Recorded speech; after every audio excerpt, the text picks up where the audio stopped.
Amén. Dios les bendiga, hermanos. Nuevamente, Dios les bendiga. Creo que ya ha sido bastante que, digamos, iniciamos el servicio, porque ya pudimos cantar, ya pudimos adorar, compartir Santa Cena, pudimos recoger la ofrenda y todo. Pero ahora vamos a pasar a lo que continúa, que es la palabra del Señor. A los jóvenes, si gustan pasar, tenemos un espacio en la segunda planta donde están reunidos los jóvenes para compartir también una enseñanza un poquito más al estilo juvenil, vamos a decirlo así, un poquito más casual en el sentido de la forma de exponer el mensaje, pero sí siempre es la palabra del Señor. Aquí también tenemos una serie que estamos estudiando, que es el tema de la salud. No creo que necesitamos el recordatorio de toda la trayectoria de la serie, pero hemos ido desde el principio de este año, con la ayuda de Dios, siguiendo la secuencia de la salud, salud física, salud espiritual, salud mental, salud financiera y ahora salud matrimonial, que ha sido la más larga, pero porque es la más larga, o sea, no podemos hacer nada al respecto. Lleva tiempo explicarlo, enseñarlo, aprenderlo. Así que hoy vamos a continuar con la cuarta parte de la serie de salud matrimonial. Y mis hermanos servidores tienen unas hojas que van a repartirle, si usted quiere usarlo para buscar o leer, mejor dicho, los versos que vamos a estar viendo. Ahí van a aparecer en la hoja. Si usted quiere llevárselo a su casa, la hoja, y tenerla para repasarla después, también lo puede hacer. Si usted desea utilizar alguna parte de la hoja para tomar notas, si por ejemplo hay algo que usted está aprendiendo y dice, esto me gusta, lo voy a escribir, lo voy a anotar para que no se me olvide, también lo puede hacer en esta mañana. Pero estas hojas son solamente un recurso adicional. ¿Por qué las entregamos? Ya dije, son un recurso adicional que nos sirve para tener todos los versículos ahí que vamos a leer. Así no nos demoramos buscando los diferentes pasajes, pero si lo gusta hacer también bienvenido.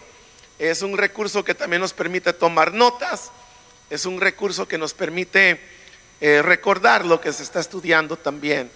Así que tome la hoja y le voy a invitar que se ponga de pie, hermano, hermana. En esta mañana vamos a volver a leer el mismo verso que hemos venido leyendo para esta serie, porque como le dije desde la primera vez que lo leímos, este verso es un verso que tiene pues mucha enseñanza, mucho que aprender, mucho que extraer del verso. Entonces, por esa razón, hermano, le voy a pedir que abra de nuevo en Génesis capítulo número 2. Génesis capítulo número 2. Cuando lo tenga, diga amén, hermano. Y voy a leer de nuevo el verso 24. Como le digo, es el mismo verso que hemos venido leyendo, pero cada vez que lo hemos leído nos hemos enfocado en un diferente aspecto de lo que dice. Hemos estudiado parte por parte de este verso y ahora lo volvemos a leer en Génesis capítulo 2, versículo 24. ¿Lo tenemos, hermanos? Dice la Biblia de la siguiente manera: por tanto, el hombre dejará a su padre y a su madre y se unirá a su mujer y serán una sola carne. Otra vez, por tanto, el hombre dejará a su padre y a su madre y se unirá a su mujer y serán una sola carne. Dios eterno, entregamos este tiempo en tus manos para que tú hables a nuestro corazón, habla a nuestra vida, Señor, de la manera en que tú, Señor, veas que regresará a ti una cosecha, Señor, de frutos que son producidos, Señor, por esta semilla que hoy sembrarás. Señor, aman tu palabra para ponerla en práctica. Sobre todo te pedimos que tú seas glorificado, Señor, y que traigas esa salud a nuestro matrimonio para que cada hogar esté centrado, Señor, en tu palabra, esté edificada sobre la roca que es Jesucristo, nuestro Señor y Salvador. Lo pedimos en el nombre de Jesús. Amén, Señor, y amén. Pueden sentarse, hermano, por favor. El tiempo apremia, así que voy a tratar, hermanos, de ir un poquito más, a un paso más rápido en esta mañana. Pero estamos compartiendo cada domingo una nueva ley matrimonial, una nueva, llamémoslo una nueva verdad matrimonial. Estas verdades son verdades bíblicas sobre el matrimonio, de la manera en que Dios lo estableció, que se deben de aplicar a cada matrimonio, sea el matrimonio original que fue Adán y Eva, que es lo que hemos venido leyendo, pero también los matrimonios actuales hasta el día de hoy, porque son principios, son leyes, son verdades eternas, como quien dice, ¿verdad? O sea, son verdades que no dejan de ser verdades porque ha cambiado la época o la generación, sino que siguen siendo verdades trascendentales. Trasciende el tiempo, trasciende culturas, trasciende todo. Esta es la manera en que Dios quiso que el matrimonio que Él instituyó funcionara y fuera saludable y fuera de bendición. Entonces eso es lo que hemos venido compartiendo. Cada domingo una nueva verdad o una nueva ley. Le hemos dicho ley. De la primera semana vimos la ley del reflejo. La segunda semana la ley de la prioridad. La tercera semana, que fue el domingo pasado, la ley de la búsqueda. Y hoy estamos viendo esta nueva ley, que ahí también va anotada en su hoja, que es la ley de la sociedad. Dígalo conmigo, la ley de la sociedad. Ahora usted no tiene que anotar nada porque ya está escrito ahí en su hoja, pero lo que sí me gusta es que leamos siempre la descripción. Después de donde se escribe la ley hay una descripción, como una definición más o menos de lo que es esta ley, de lo que se trata esa ley. Entonces la ley del reflejo, ya lo hemos visto, es la ley que se describe de la siguiente manera: que nuestro matrimonio debe ser un reflejo de Dios y de la relación entre Dios y su pueblo o iglesia. Y hemos dicho esto, que esa ley, la ley del reflejo, si nosotros no entendemos esa, las demás no las vamos a querer entender o aceptar. Así que esa es la más, vamos a decir, el punto inicial. Si de ahí no pasamos, literalmente de ahí no pasamos con las demás. Tenemos que entender la primera, que el matrimonio es un reflejo, debe ser un reflejo de la persona de Dios y de la relación entre Dios y su pueblo o iglesia. Eso es lo más importante que entendamos, porque lo hemos venido comprobando cada domingo, cómo es un reflejo. Entonces la segunda semana vimos la ley de la prioridad. Se define ahí que nuestro matrimonio debe ser la relación humana más importante en nuestras vidas, lo más importante. Así como Dios en los 10 mandamientos dijo: no tengan otros dioses, yo tengo que ser el único, la figura central, la única deidad, el único Dios que ustedes adoren, y háganlo con toda su alma, con toda su mente, con todas sus fuerzas. con todo su corazón y no tengan dioses ajenos. Pues de la misma manera, nuestra relación matrimonial es la más importante y no puede haber otra relación humana más importante que nuestro matrimonio. Es la más importante que pueda haber en la vida. Aparte de la relación que uno tiene con Dios, es nuestra relación con nuestra pareja. Entonces, esa es la segunda ley. La tercera, la ley de la búsqueda, donde decíamos que nuestro matrimonio debe ser aquello en lo que más trabajamos en la vida. O sea que el matrimonio es algo que uno tiene que trabajar. No, ya nos casamos, ya dijimos nuestros votos, ahora, ¿verdad? Lo que hacíamos al principio ya no se hace. La manera como nos hablábamos, la manera como nos tratábamos, el tiempo que pasábamos juntos, todo eso como que va disminuyendo con el paso del tiempo y se va, como dicen comúnmente, apagando la chispa o la llama, ¿verdad? El romanticismo puede ser que ya usted no lo considere existente en su matrimonio después de un tiempo. Puede ser que usted ya no considere, ¿verdad?, que el trato sea igual, el tiempo juntos sea igual, la manera como se hablan sea igual. Y como le digo, eso es porque ya no se sigue trabajando activamente en esa relación como se hizo tal vez al principio. Al principio a veces uno quiso presentarse lo mejor posible, ¿verdad? Hablar lo mejor posible, impresionar, salir, ¿verdad? Hacer lo mejor al principio porque queríamos, como se dice comúnmente, conquistar a la persona, queríamos enamorarla, queríamos poder, como quien dice, dar buena presentación de nuestra persona. Pero con el tiempo eso se vuelve menos importante para uno. Y por eso es que la ley de la búsqueda nos recuerda que nuestro matrimonio debe ser aquello en lo que más trabajamos en la vida. O sea que nunca dejemos de trabajar para que nuestra relación sea saludable.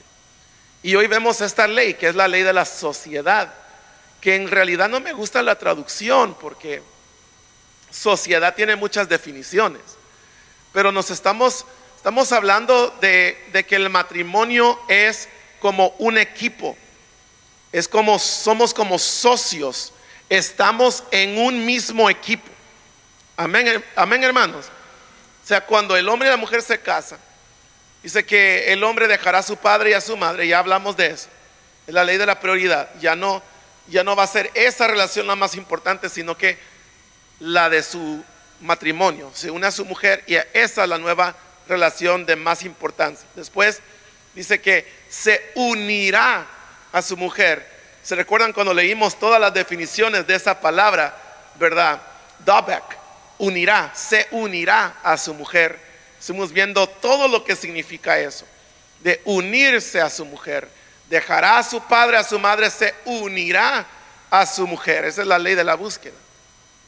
Pero luego dice, los dos serán una sola carne. Diga esa parte conmigo. Y serán una sola carne. Bueno, eso es la ley de la sociedad. Que los dos se vuelven uno, un equipo, socios, compañeros. Esa es la ley de la sociedad. Y lo que ven ustedes ahí en su hoja, la descripción es que nuestro matrimonio deberá ser una unión completa en la que todas las cosas sean propiedad y gestión conjunta. Ahora, yo, hermanos, les voy a decir que de todos los temas hasta el momento, esta va a ser la más controversial. Esta va a ser la más difícil de digerir para la mayoría. ¿Por qué lo digo? Porque cuando decimos que los esposos amen a sus esposas, todas van a decir amén. Decimos, no, que las esposas respeten a sus esposos, todos van a decir amén. Cuando decimos que debemos de trabajar para seguir siendo románticos, seguir tratando bien, hablando bien, siendo tiernos, esto y aquello. Vamos a decir, amén. Que el matrimonio es la prioridad, que trate a su pareja como lo más importante. Todos van a decir, amén. Pero cuando se dice, no, todo lo suyo es de su pareja y todo lo de su pareja es suyo, usted dice, ¿todo? Ahí ya no es amén, ahí es todo, todito, todo, sí, todo. ¿Por qué? Porque serán una sola carne, y ya no más dos, sino una sola carne. Recuerden que es un reflejo de Dios. El Padre, el Hijo, el Espíritu Santo son un solo Dios. No son tres diferentes. Que hoy vamos a adorar al Padre, el próximo domingo al Hijo, y de hoy en 15 al Espíritu. No, es el mismo Dios. Y usted con su pareja serán una sola carne. Ahora, aquí es donde, hermanos, como le digo, las cosas se vuelven algo difíciles, porque en eso de ser una sola carne, muchos tenemos dificultad en eso. Vamos a dar unos ejemplos, ¿sí? ¿Podemos dar unos ejemplos? Solo voy a pedir a los servidores que se aseguren que los hermanos no tengan nada que puedan tirar aquí al púlpito, por favor. No, pero escuchen, aquí les van unos ejemplos. Primero, las cuentas bancarias. 2 cuentas separadas, una del esposo y una de la esposa. 3 cuentas, una del esposo, una de la esposa y una juntos. O una sola cuenta del esposo y la esposa, ambos meten todo al mismo cochinito. ¿Cuál es la que más parece ser una sola carne? Si usted tuviera que describir las diferentes opciones, ¿cuál se apega a la frase una sola carne? Pues sí, una sola cuenta. Bueno, aquí les va otro ejemplo. El apellido. Cuando Dios trajo a Eva al hombre y Adán la vio, dice, ahora sí, esta es carne de mi carne y hueso de mis huesos. ¿Y cómo le puso? Dice, será llamada varona, porque del varón fue tomado o tomada. Entonces, ¿qué hizo? Le dice, así será, tomará mi nombre, prácticamente. Yo soy varón, ella será varona. Pero entonces existe, no voy a cambiar mi nombre, voy a tener mejor los 2 nombres, y por eso hasta nuestros hijos tienen como 6 apellidos, ¿verdad? Porque tienen el nombre del abuelo, de la abuela, del papá, de la mamá, el de ellos y así. Entonces, ¿cómo se llama? Miranda de la Cruz de la Joya Cardinal. Entonces, la cosa es que el asunto es que tenemos todo, porque nunca hemos querido soltarlo todo y decir, somos una sola carne. Es un ejemplo sencillo, no tan crítico para que se molesten, ¿verdad? Pero le digo, o sea, son ejemplos de cómo es que uno trata de mantener su individualismo, su persona de ser antes de casarse, cuando viene al matrimonio, y debe de ser una sola carne. Y como eso le puedo decir un montón de cosas más que surgen especialmente en sesiones de consejería, donde por ejemplo uno trata de mantener secretos, como, levante su mano, sí, bueno, no sé si decir esto, mejor que levante su mano, mejor no le voy a decir levante su mano, simplemente, ¿tiene usted la contraseña del celular de su pareja? ¿Verdad? ¿Se lo daría? Tenga la contraseña de sus redes sociales, entre, vea, revise. Hay algunos que no lo hacen. ¿Por qué? O sea, simplemente porque tal vez hay actividad tal vez hay secretos, tal vez hay cosas. Otros dicen, no, yo no soy mucho para la tecnología, yo ni tengo esto, no tengo lo otro, no escondo nada, no tomo fotos, mi teléfono está pelón, ¿verdad? Así que lo vea. ¿Sí? Tal vez nuestra generación no es tan afectada como las más nuevas generaciones en ese sentido. Pero es, como le digo, solo son ejemplos pequeños, sencillos, no graves, sencillos, de cosas que, como le digo, demuestran que uno no está queriendo unir todas las cosas y ser una sola carne con su pareja, sino seguir teniendo su propia manera de hacer las cosas. Por ejemplo, salen separados, o sea, sin el uno sin el otro, ¿verdad? Se dicen dónde van a estar, con quién van a estar, ¿verdad? A qué horas van a venir. Lo han hablado cómo se siente la otra persona, o simplemente dice voy porque voy, o sea, no me controla, no me puede decir que me quede, no me puede decir, o sea, no me tiene que dar permiso. Comúnmente cuando nos reunimos los hermanos aquí en nuestra congregación tenemos actividades de varones de vez en cuando, y cuando nos reunimos a veces decimos a ver si le dan permiso al hermano de salir, decimos, porque a veces no le dan, a veces no lo vemos en las actividades, a ver si le dan permiso, o lo vemos y le dieron permiso hoy, hermano, ¿verdad? De salir. Entonces lo decimos en broma, pero en esa broma hay como un cierto nivel de parecido a la realidad, como quien dice. ¿Por qué? Porque lo que sucede es que uno tiene que estar en un mismo sentir con su pareja.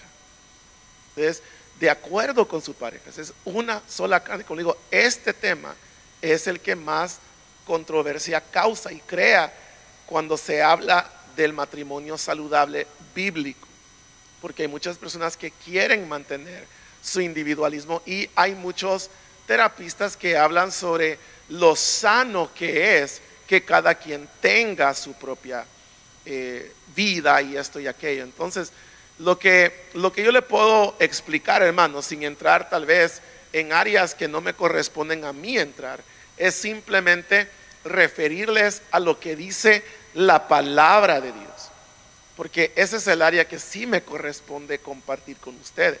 Entonces, en el área de la palabra de Dios, aquí lo que le voy a dar en su hoja, usted va a ver varios versículos.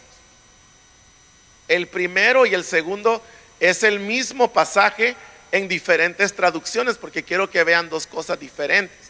Entonces, pero en Primera de Corintios, que es el primer pasaje que usted va a tener ahí en su hoja, Primera de Corintios, capítulo 7, el verso 3 y 4, dicen en la traducción NBV, que es la Nueva Biblia Viva.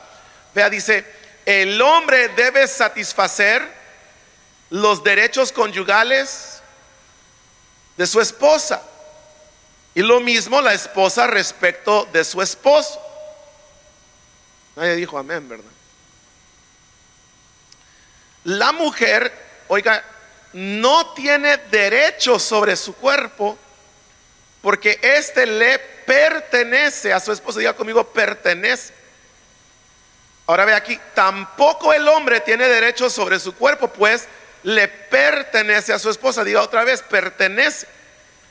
Entonces ve aquí que lo que antes fue administrado o gobernado individualmente, independientemente, o sea, usted es soltero, gobierna su propio cuerpo, pero usted es casado o casada, le pertenece a su pareja. Entonces, esto, hermanos, cabe mencionar, no es licencia para el abuso, y creo que todos entendemos la diferencia. Entonces, por eso no entro en detalle, pero cabe mencionar que no es licencia para el abuso. Lo que estamos hablando es simple y sencillamente que uno comparte ahora todo con su pareja, ya casados. Y cuando la Biblia dice se unirá a su mujer y serán una sola carne, si vamos a lo literal, está hablando de una unión física y sexual. De eso está hablando principalmente. Pero esto va más allá de lo sexual. porque estamos hablando de no solamente lo que es en la intimidad. En la intimidad sí, porque Pablo incluso en un capítulo anterior a este, en el capítulo 6, que no aparece en su hoja, pero en el capítulo 6 él le dice a los corintios que no saben, dice que el que se une, por ejemplo, a una ramera, se vuelve una sola carne con ella. Entonces, ¿de qué está hablando? Sino de tener relaciones sexuales con ella. Entonces, al tener relaciones sexuales con ella, se hace una sola carne con ella. Entonces, lo que está hablando literalmente esa frase es de unirse sexualmente con otra persona. Entonces, en Génesis dice: por tanto dejará el hombre a su padre y a su madre y se unirá a su mujer y serán una sola carne. Se unirán sexualmente, físicamente, serán una sola carne. Pero como yo le digo, esto va más allá de simplemente la unión física. Esto va más allá. Es que tengan todas las cosas en su matrimonio en común, porque son ahora un equipo. La unión física, óigame bien, la unión física, sexual, es la que se menciona porque, óigame bien en esto, hermano, entiéndame bien en esto. ¿Por qué se menciona esa y no otras? Se menciona porque la unión sexual es la máxima expresión de la unión entre dos personas. ¿Están oyendo lo que les digo? ¿Están oyendo, verdad? Y se me va la voz y a veces digo: no me escucharon los hermanos. Sí me escucharon. Entonces la cosa es, para nosotros es difícil a veces entender eso, especialmente en los días de hoy. Los días de hoy se le hace más fácil a dos personas compartir su cuerpo, el uno con el otro, que compartir, por ejemplo, una cama, o compartir una casa, un hogar, o compartir una cuenta bancaria. Entonces lo que sucede es que la Biblia está dando la interpretación correcta, que la máxima expresión de unidad, lo más íntimo que uno puede hacer, es unirse sexualmente con otra persona. Es lo más, es el acto más, es la expresión máxima de unión física que puede existir entre dos personas. Entonces, ¿por qué? Porque se habla de eso como se dice, hacer el amor. Y si estuviéramos de acuerdo en esto, el amor, eso no es lo máximo en la vida. Existe, dice que la fe, la esperanza y el amor, y el mayor de ellos es el amor. Entonces el amor es lo máximo, y nosotros le hemos puesto a la unión sexual hacer el amor. Aunque si somos honestos, muchas personas lo practican como si no estuvieran haciendo el amor, simplemente por gratificación o placer.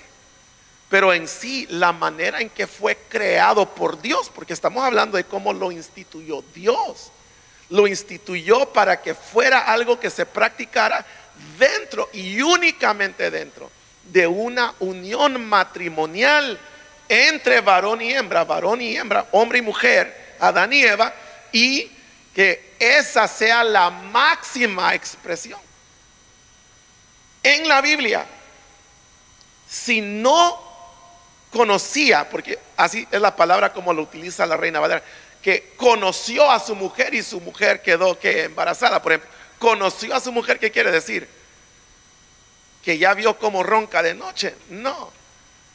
Que ya probó sus frijolitos, ¿verdad? ¿Qué hace? No. O sea, que conoció a su mujer, dice, quiere decir que tuvieron relaciones sexuales, o sea, la conoció de la manera más íntimamente posible, la conoce.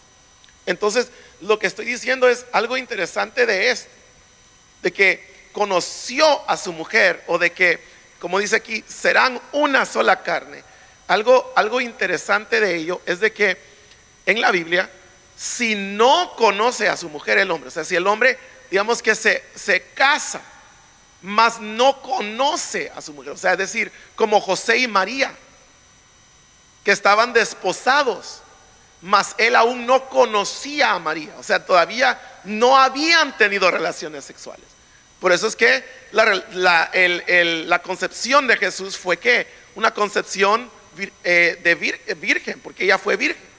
Entonces, ¿pero por qué? Si estaba desposada con José, ella estaba prometida a casarse con él, no habían tenido relaciones todavía. Entonces, mientras no se había tenido relaciones, ¿qué podía hacer José? ¿Qué es lo que dice la Biblia que consideró hacer y que un ángel en un sueño le dijo que no lo hiciera? ¿Qué es lo que iba a hacer? Estudiosos de la Biblia, hermanos, la iba a dejar. La iba a dejar, y eso iba a ser completamente legal. ¿Por qué? Porque nunca la había conocido. En sí, el matrimonio no era oficial hasta que lo había conocido. Yo no sé si ustedes han leído un pasaje, no tengo tiempo para explicárselos todos, me gustaría, pero hay una parábola donde se dice de que el esposo, cuando conoce a su esposa, o sea, en las bodas no del cordero, ¿verdad? Pero en las bodas donde celebran, como quien dice, la unión matrimonial, hay un momento donde tienen que tener relaciones el esposo y la esposa, pero que está, como se dice, ¿verdad? En inglés, the best man, ¿verdad? El amigo del novio está allí, está afuera, o sea, no en el cuarto con ellos, obviamente, pero está afuera. Y después de que ellos tienen relaciones sexuales, o sea, el siguiente día, o ya sea, ¿verdad? En esa noche o lo que sea, tiene que entrar, es el encargado, es el nominado a entrar y revisar las sábanas para ver si hay sangre en la sábana. Uno, para que se dijera que el matrimonio fue oficial porque conoció a su mujer. O sea, legalmente, conforme a la ley, tenía que establecerse si fue o no fue oficial. Pero por otro lado, porque también habían castigos si la mujer se casara y no fuera virgen. Entonces, habían razones.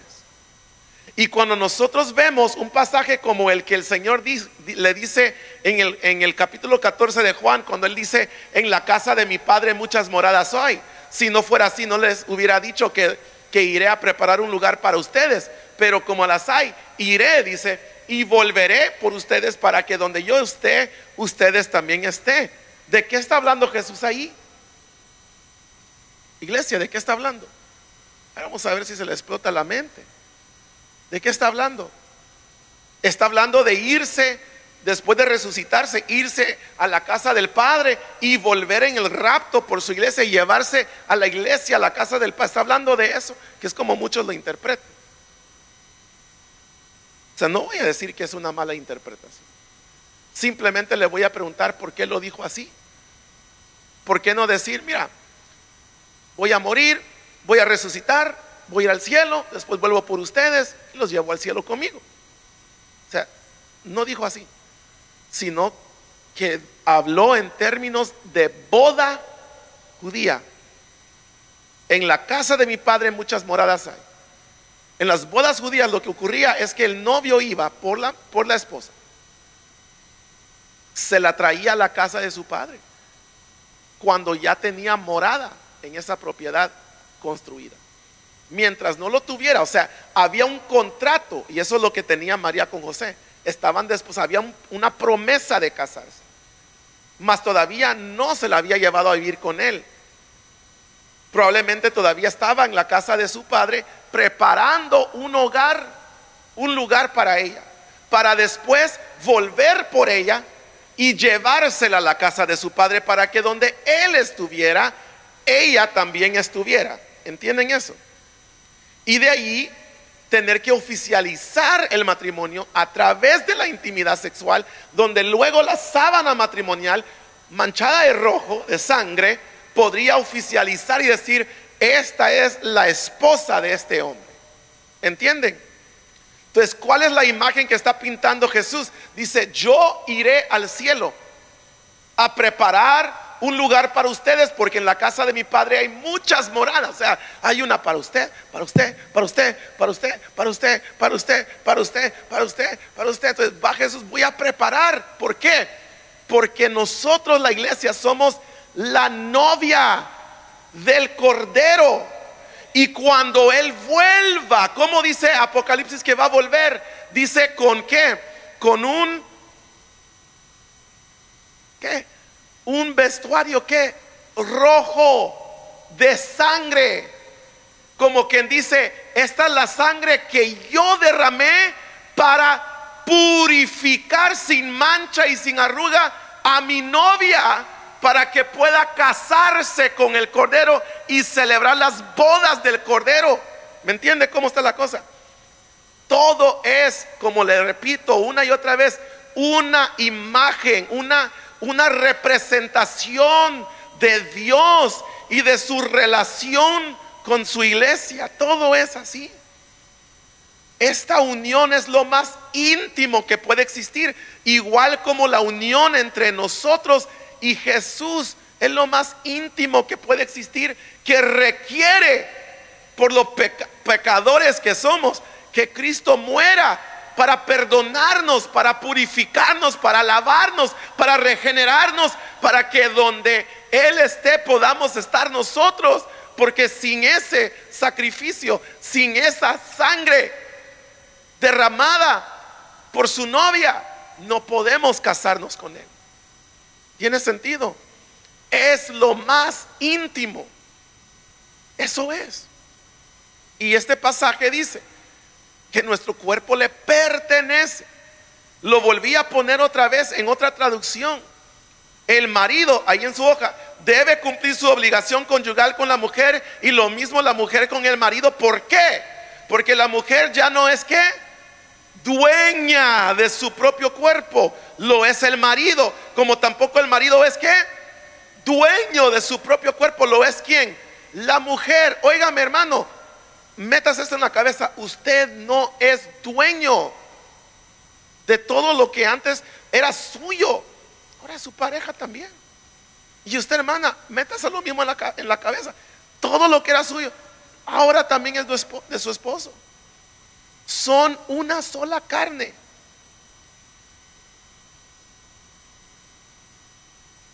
Los hombres decían, no puedo, no me aguanto porque el pastor comparta este pasaje, porque le va a decir a mi esposa, ¿verdad? No, no le estoy hablando de eso. Le estoy hablando de que son una sola carne. Si ustedes siguen viendo la relación entre Cristo y su iglesia, vea cuidadosamente lo que Cristo pide de nosotros. Ve ahí en su hoja, Lucas 14:33. ¿Qué dice? Así pues, cualquiera de ustedes que no renuncia a todo lo que posee, ¿qué dice? No puede ser mi discípulo. ¿Quieres ser discípulo del Señor? Entrégale todo. ¿No le quieres entregar todo? No puedes ir en pos de Él. ¿Te quieres casar con Él? ¿Quieres ser la novia del Cordero? Entrégale todo. Si no, no hay boda. ¿Oyeron lo que le digo? Ese es el matrimonio bíblico, que es un reflejo de la relación de Cristo con su iglesia. Si no me cree, vea otra Mateo 16:25. ¿Qué dice? Porque el que quiera salvar su vida, ¿qué hará? La perderá. Y el que entregue su vida por causa de mí, ¿qué hará? Ese lo encontrará. O sea, ¿pero por qué? Porque lo entregó. Entrégaselo al Señor. Porque cuando se trata de uno con el Señor, usted dice, amén, lo voy a entregar. Ahora, entrégueselo a su esposa. Todo es lo que le digo. Es un reflejo de la relación que uno tiene con Dios. ¿Y sabe por qué existe esto? ¿Sabe usted por qué existe? Porque cuando el matrimonio falló, o sea, no el matrimonio, cuando el hombre y la mujer fallaron,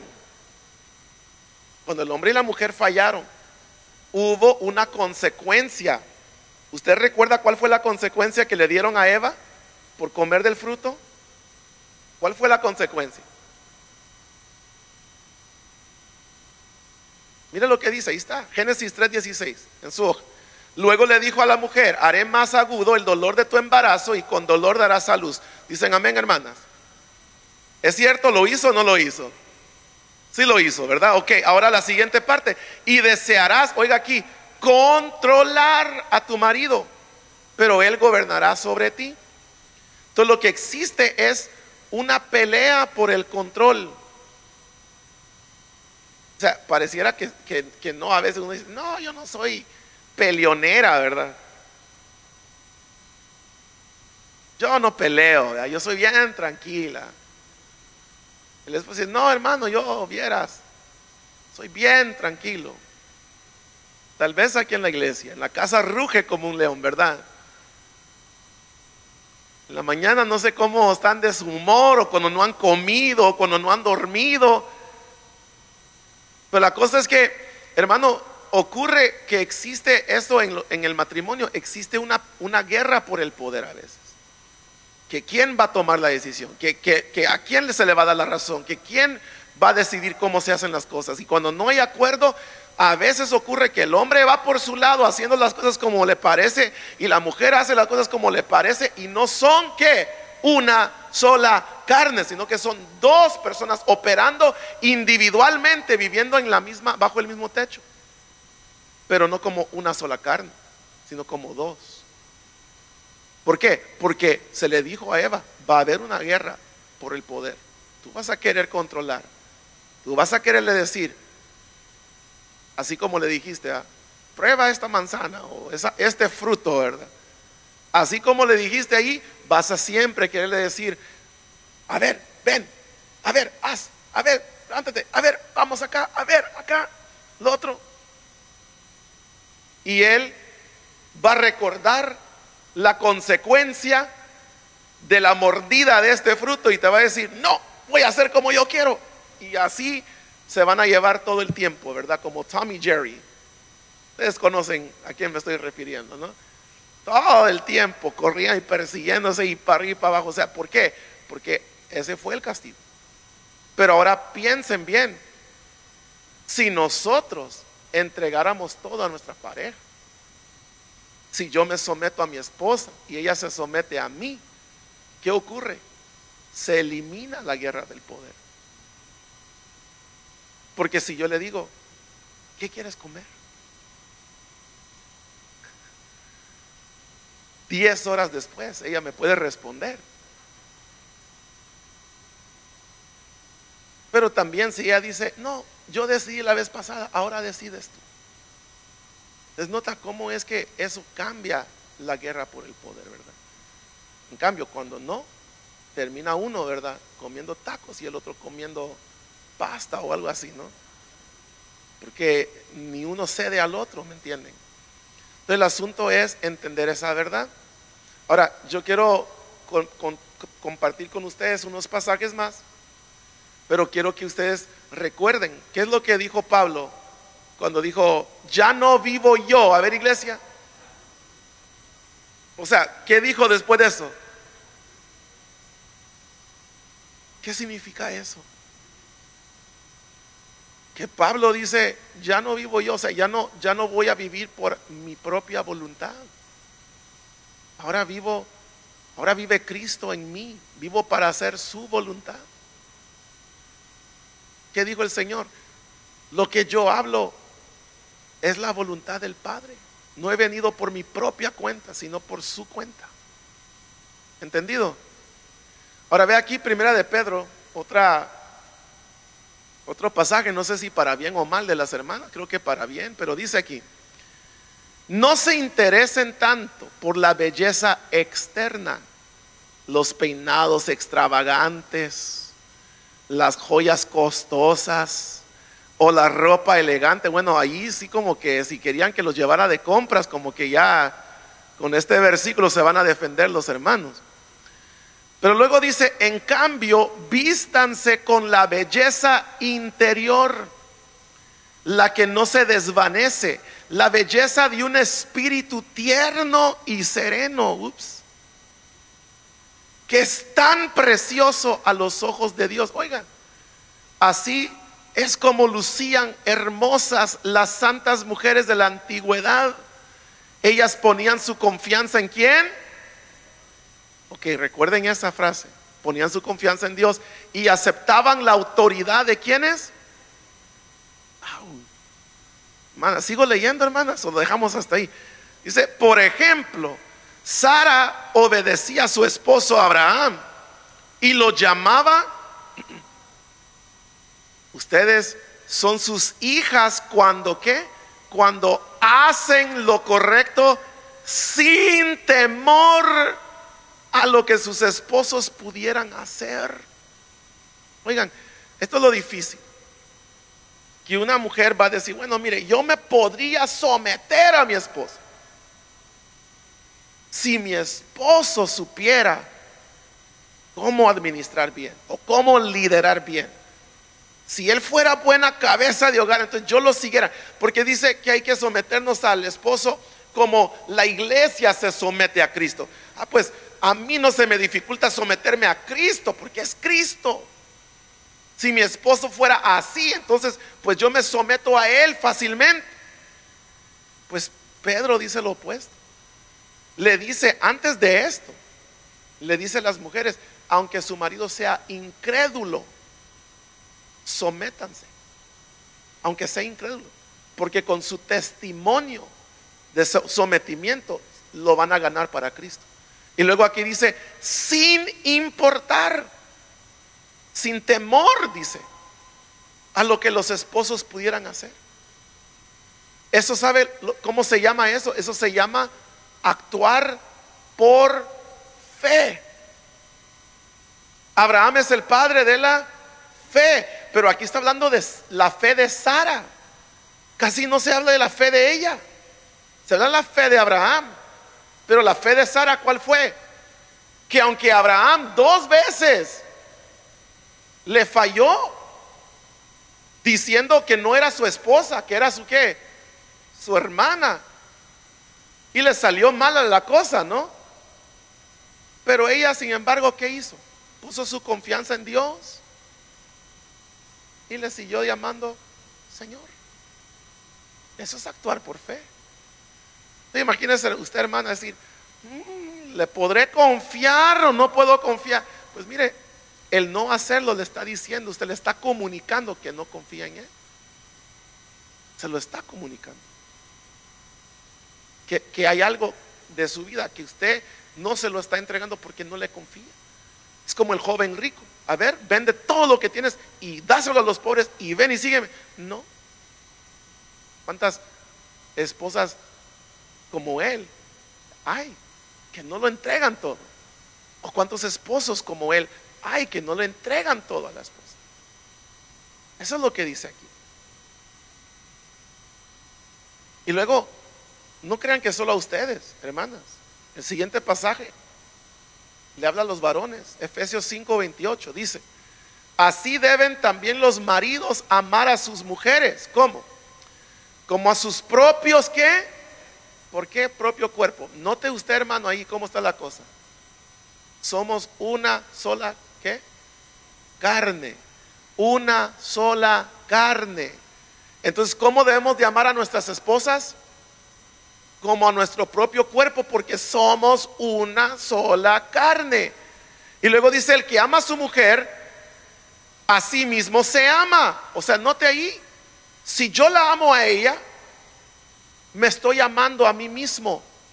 ¿Por qué? Porque somos una sola carne. Iglesia, prometo terminar con este. Este es el último pasaje, usted lo ve ahí en su hoja. Solamente présteme estos últimos momentos de su atención y ayúdeme aquí, por favor. Participe. Entonces, si yo amo a mi mujer, me amo a mí mismo. El verso 29 luego dice, porque nadie aborreció jamás su propio cuerpo, sino que lo sustenta y lo cuida, así como también Cristo a la iglesia. ¿Qué es eso? Un reflejo entre Cristo y su iglesia. Así como Cristo ama a su iglesia, así como cuida a su iglesia. ¿Sabe lo que está haciendo Cristo? Hermano, abra su mente aquí. ¿Qué está haciendo Cristo cuando ama a su iglesia? ¿Cómo? Más fuerte, hermana. Se está amando a sí mismo. ¿Por qué se está amando a sí mismo? Cuando Cristo ama a la iglesia, ¿cómo es que se está amando a sí mismo?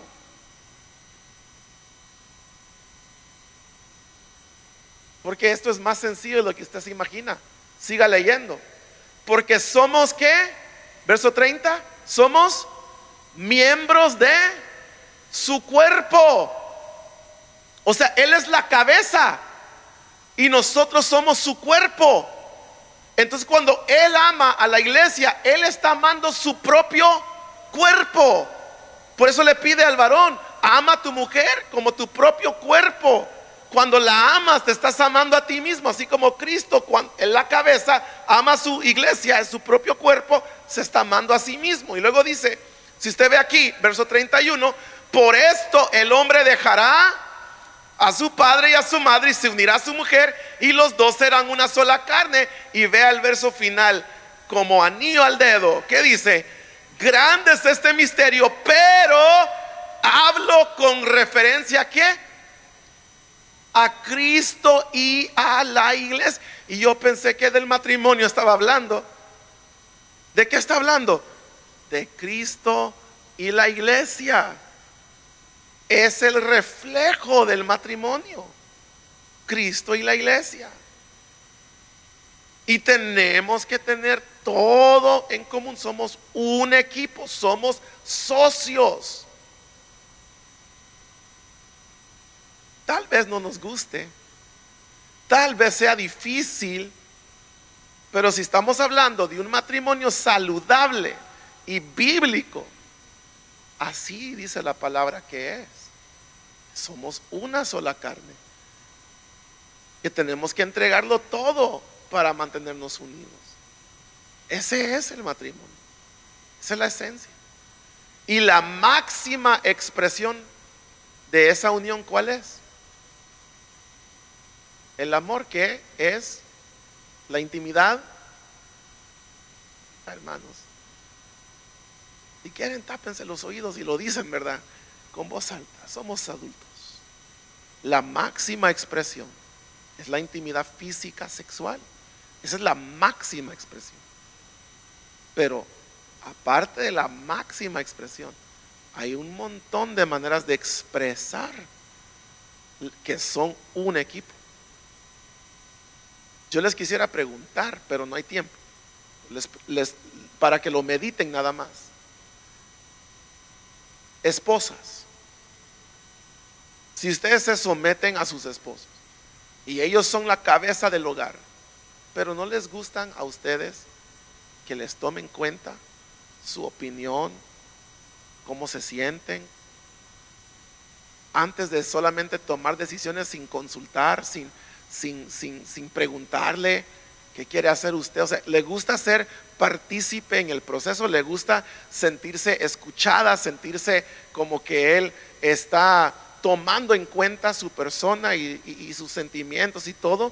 ¿Le gusta o no le gusta?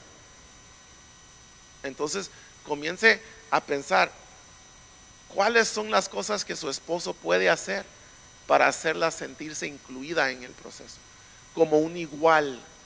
O sea, como coherederos de la gracia de Dios. O sea, como socios, como compañeros. ¿Qué puede hacer su esposo para hacerla sentir como es? Y esposos, ¿qué pueden hacer sus esposas para hacerle más fácil liderarlas, guiarlas, cuidarlas, amarlas, protegerlas? ¿Verdad? Porque hay veces que sí es difícil. Hermanas, no siempre son las más fáciles de amar. No siempre. Hay veces que cuesta. Así como le cuesta someterse a su esposo, así le cuesta a veces a su esposo amarla. De verdad.